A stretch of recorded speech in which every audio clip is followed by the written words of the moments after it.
मुद्दो आसा तो फ्लायओवर बांदल्यार 9 वर्सां जालीं. सो फ्लायओवर अर्दोगूट आसा आनी सपोज फ्लायओवर कंप्लीट सपोज जालो जाल्यार एक्सिडेंट जावपाक हांगा जावपाक शकना.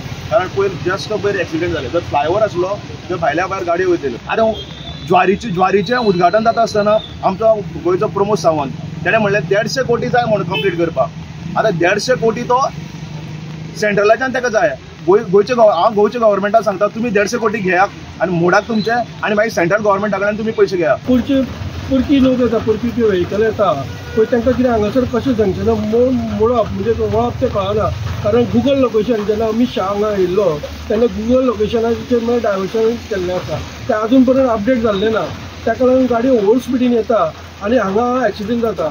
हे आतां एक एक्सिडेंटल झोन असो जाल्लो आसा कित्याक जायते फावटी हांगा एक्सिडेंट जाल्या. पयर MIBK स्कूल आसा आनी जे दनपाराक हे स्कूल सुटल्या उपरांत हांगसर सगळीं भुरगीं बस स्टॉपार रावता आनी जेणे करून हो जो हायवे आहा जो अर्दवट आसलेल्या कारणान गुगल मॅपाचेर डायरेक्शन आमकां ज्यो कर्नाटकाच्यो MS गाडयो आहा व्हडल्यो व्हडल्यो गाडयो ह्यो खांडेपार जंक्शनांतल्यान ह्या बायपासा वयल्यान क्रॉस जाता. कुमेओ जो स्कूल आहा तो कंप्लीट करपा लागून थळाव्या लोकांनी मागणी केल्ली आसा खांडेपारच्यान स्टुडंटां खातीर भुरगीं